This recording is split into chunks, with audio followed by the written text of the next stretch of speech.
Good morning from Dubbo Zoo. Forgot it was school holidays, didn't we? Till we get here. Car park is chock-a-block.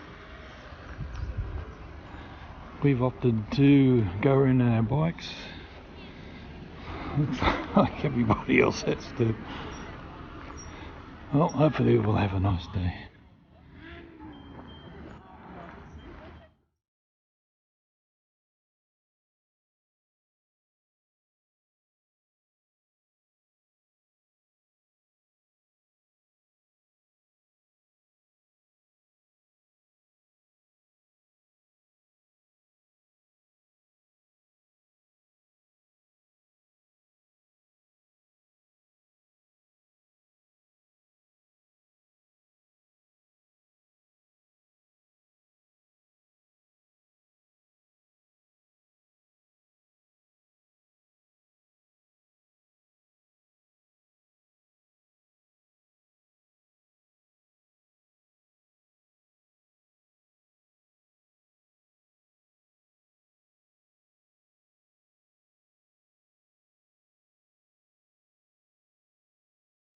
As I said, there's heaps of people here, but it's very good. Flowing very well. Plenty of room for everybody. Nick's trying to cause a traffic jam. So far we've got around safely without being attacked by any animals. Not sure what's going to happen when we get to the lions.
yesterday we went to the Dubbo Zoo for the day.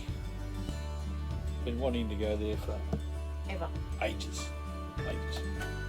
And we've seen all these stories on the news and different shows about cars driving through the Dubbo Zoo with all these lions jumping on the cars' bonnets and stuff.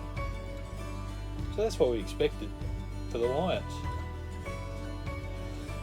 Anyway, we eventually found the lion closure because there was no signs anywhere to tell you where to ride your bikes.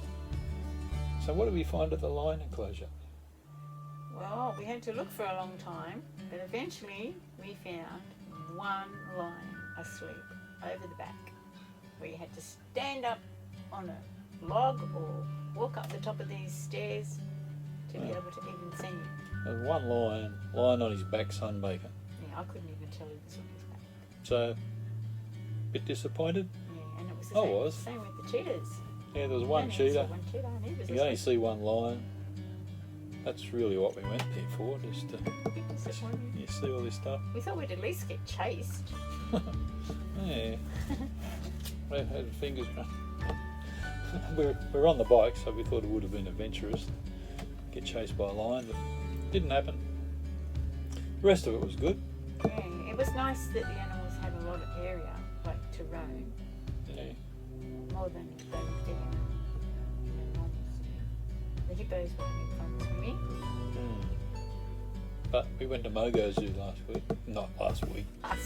Couple of years ago. I was going to say last year. No. Anyway, what do you think of Mogo Zoo compared to Dubbo Zoo? Heaps better. Heaps. Anyway, that's our wrap up on Dubbo Zoo. Some of it was good. African lion safari, very disappointing. Well, good morning. We left Dubbo this morning, heading for Mudgee. And as usual, the good old GPS took us down all the back roads. So we thought we'd pull over for a break at Gulgong. The campground at Dubbo wasn't too bad, although it is right next to the airport. So there were planes coming and going. I think they finished about 9 o'clock and started at 6 o'clock again. But that was okay if you could put up with noise. And there were a couple of dogs on site, or they might have been next door, I think, but they were going off the first night. But all in all, it was okay. So we're going to have a look around Gulgong.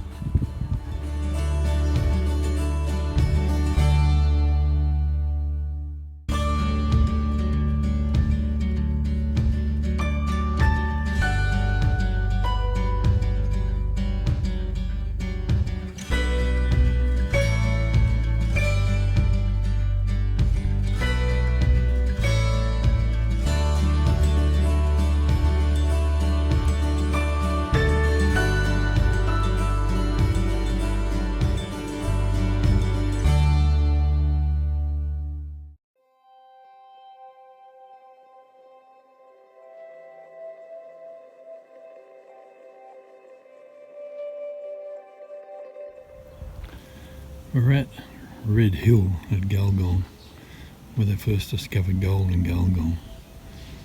She thinks she's going to find some gold. Yeah, she's got a bit. What do you got? Well, I don't know. Yeah, she thinks she's got a bit of gold. What do you think? Is it gold? Never gives up. Trying to find that jackpot.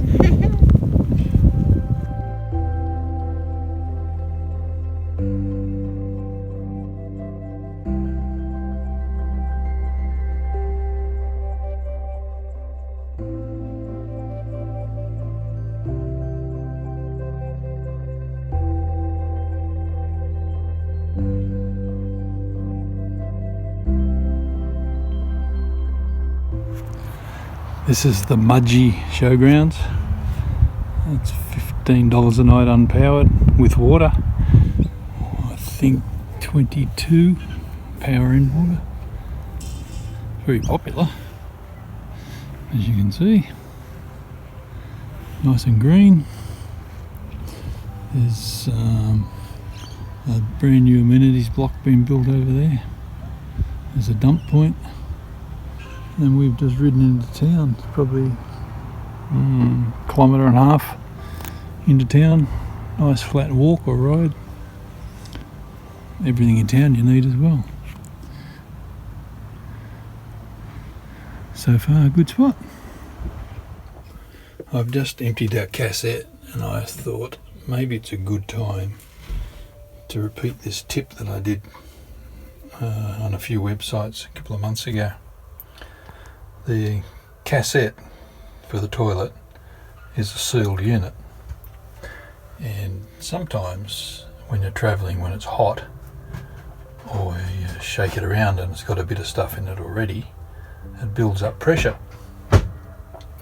Now, I had this habit of, when I do number ones, I'd leave the trapdoor shut. This little lever over here. So I'd leave the trapdoor shut. Obviously my wee would build up in the bottom of the bowl. Then I'd bend over like this and open the trapdoor, so there was only one lot of wee going into the container. Now the downside of that was that one day we'd been travelling and there was a bit of stuff in the cassette already, so pressure had built up in the cassette. So here am I with a bowl full of wee. I bend over, get my head closer to the bowl, open the trapdoor, the pressure released, and instead of the wee going down, as you can imagine, there was a small explosion and the wee went up into my face, all over me and all over the walls. So for you blokes that tend to stand up and not open the trapdoor till you're finished, just a warning, pressure can build up.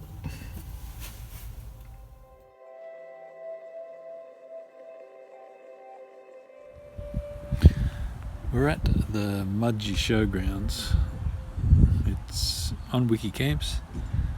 It's $15 a night, unpowered. It does have water. Or I think it's 23 a night with power, but I'm not sure.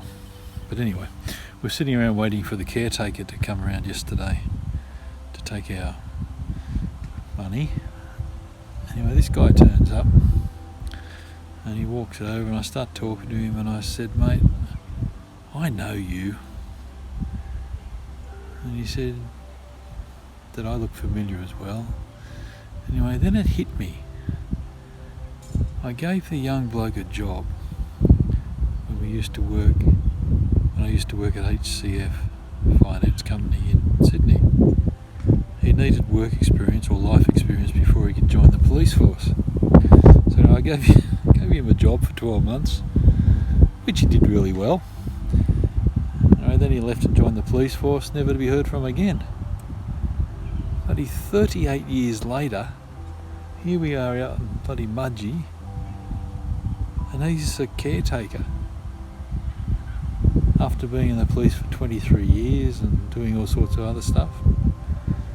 Unbelievable. Just shows you what a small world it is. Anyway, good to catch up with him.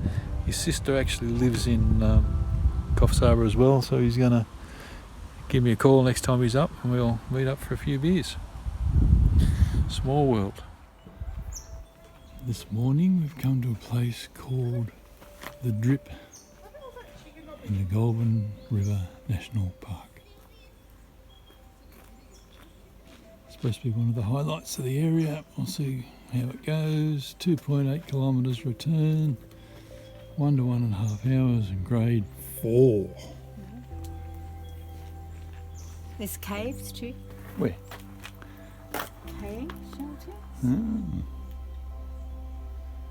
Looks interesting. Let's go. See if we can find a drip. Just look out for tree branches. They may fall. We're only like 20 metres into the walk. This is beautiful. Be so peaceful except for the noise of the traffic in the background. We're not far off the highway.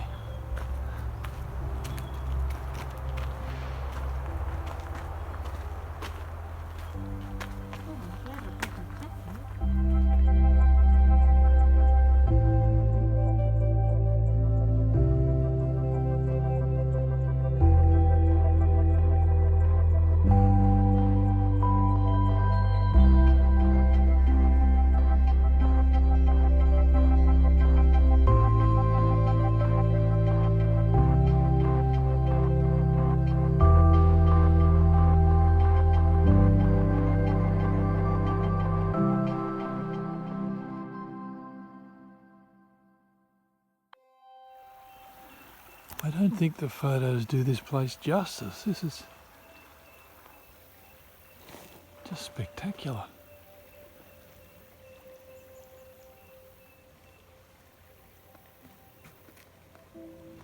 Hopefully you can hear the little creek bubbling away in the background.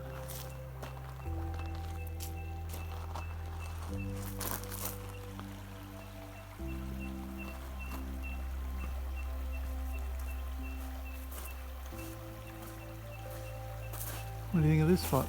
So pretty. Pretty? You've said nothing but wow since we walked in here. Wow, wow, wow, wow, wow.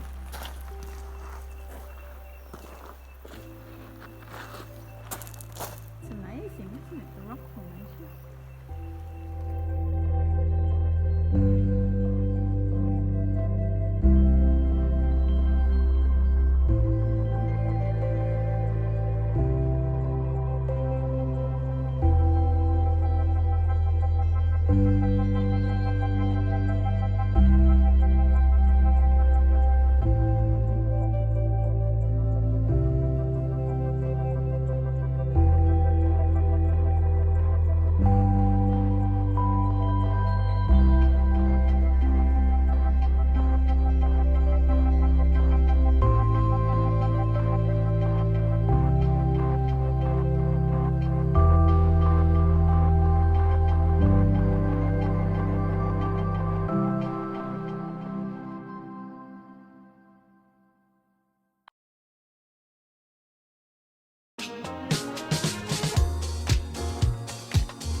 Some sort of measuring thing. Whoop!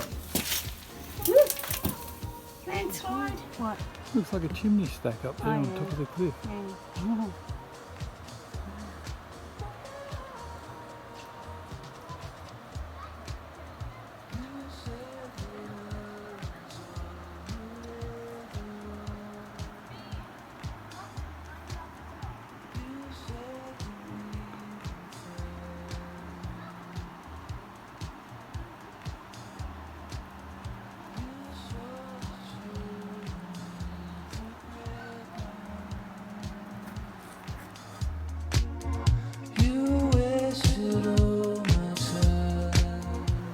And this is why they call it the drip. Hopefully those drips are showing up. Apparently it never dries up.